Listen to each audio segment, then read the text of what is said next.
गांधी कयो सबसे गांधी कयो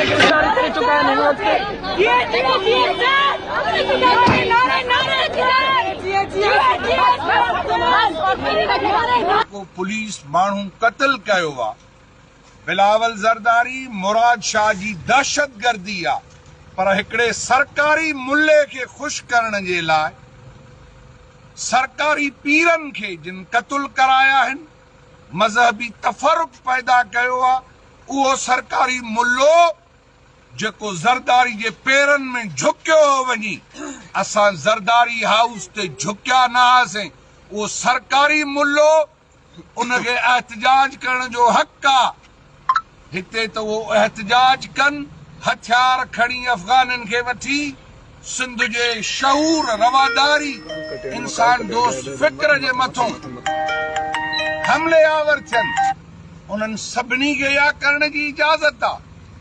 बाक़ी जीएसन महाज़ या रोशन ख़्याल ऐं तरक़ी पसंद धुरनि खे इंसाफ़ ऐं कानून लाइ जदोजहद करण जो हक़ कोन्हे। त इहो कराचीअ में जेका बर्बरियत पैदा कई वई आहे, हितों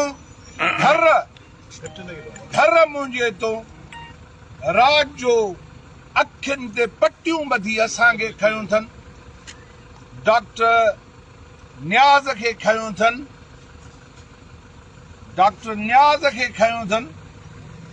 न्याज़ कालाणी साहब खे गिरफ़्तार कयो अथनि।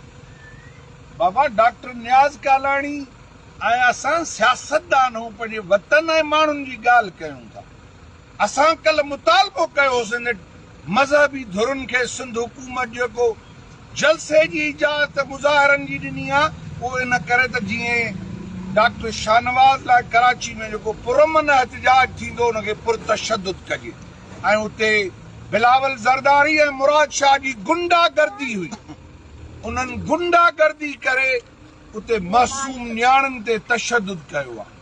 शाइर, फनकार, पुरअमन सियासी वर्कर, इंसानी हक़नि जा कारकुन उन्हनि जे मथां तशद्दुद थियो आहे, जेको क़ाबिल मज़म्मत आहे। असां पुरअमन सियासी कारकुन आहियूं, पंहिंजे माण्हुनि जे तहफ़ुज़ ऐं भलाई जी ॻाल्हि कयूं था। मां सॼी सिंध जे क़ौमी कारकुननि, सान्याहवंदनि जिन असांजे गिरफ़्तारी ते एहतजाज कयो ऐं सख़्तु रद्द अमल ॾिनो आहे, उन्हनि सभिनी जो तह दिल सां शुक्रगुज़ार आहियां। जीएसन महाज़ जे साथियुनि सभिनी ॿिए सिंध जे शऊर खे ख़राज पेश थो कयां ऐं इहो मुतालबो कयां थो त फौरी तौर ते पुलिस जिन तशद्दुद कयो आहे, सिंध हाई कोर्ट जे चीफ जस्टिस खां मुतालबो थो कयां त आसिफ ज़रदारी जेका पुलिस गर्दी कराई आहे, बिलावल ज़रदारी, उनजो नोटिस वठी गिरफ़्तार माण्हुनि खे आज़ाद कयो ऐं अदालती तहक़ीक़ात डॉक्टर शाहनवाज़ लाइ मुक़ररु कयो। असां इंसाफ़ जे हुसूल ताईं पंहिंजी जंग जारी रखंदासीं। सिंधवासियुनि खे इहा अपील ऐं इल्तिजा आहे त सिंधवासी सॼी सिंध में दरियाह ते जेको कब्ज़ो थियण जे लाइ पंजाब गैर कानूनी जेको कब्ज़ो कयो आहे, वधीक कैनाल ठाहे पियो लाइ रोडनि ते अचो। ज़मीनुनि ते जेको कब्ज़ो ऐं विलार आहे, सिंध जा माण्हू रोडनि ते अचनि। सिंध जा माण्हू मज़हबी जुनूननि, हिनमहिल बि मुल्लनि खे जलसे जी इजाज़त आहे त मीरपुर ख़ासि में सरकारी मुल्ला जलसो कनि, पर सिंध जे पुरअमन माण्हू खे जलसे करण जी इजाज़त न आहे। इन करे ही सभु इहो आहे त फ़िरके परस्त, तअस्सुब परस्त, मज़हबी जुनूनियत ऐं जहालत जे शिकार माण्हुनि खे सिंध जे मथां हमले आवर करे ख़ौफ़ज़दा कनि था। सिंध ऐं सिंधी अॼु ज़िया जी आमरियत खे हिकु दफ़ो ॿीहर सिंध में मज़हबी इंतहा पसंदी जी आड़ में जेकॾहिं दोहरायो वियो आहे।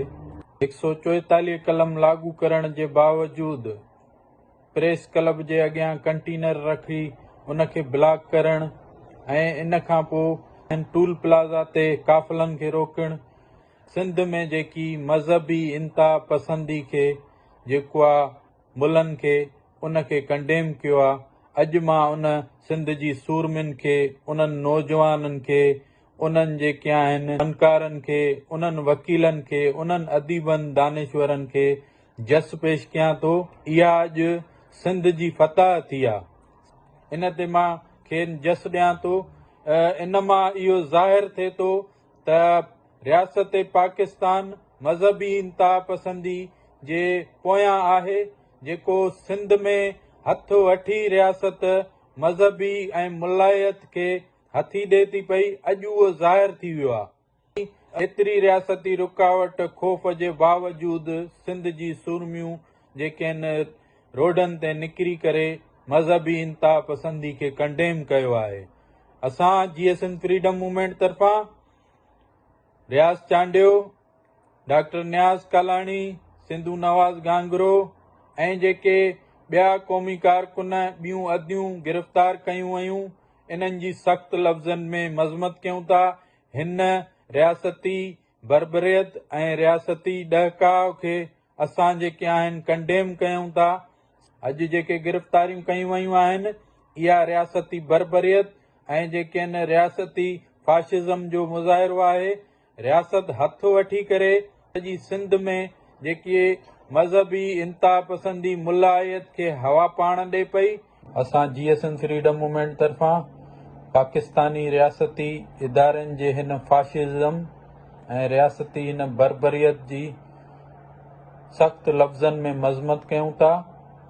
दुनिया जा आलमी ताक़तवर मुल्क, ब्रिटिश हुकूमत हुजे, अमेरिका हुजे या ॿियूं आलमी क़ुवतूं हुजनि, हर मुल्क में पुरअमन शहरनि खे पुरअमन एहतिजाज करण ते किथे बि रोकथाम न कयो वेंदो आहे। किथे बि उन्हनि जे मथां लाठी चार्ज या उन्हनि ते हला करे गिरफ़्तारियूं करे तशदुद न कयो वेंदो आहे। असां सम्झूं था त सिंधी माण्हुनि जो पंहिंजी धरती, पंहिंजे वतन ते को इख़्तियार ई न आहे रहियो।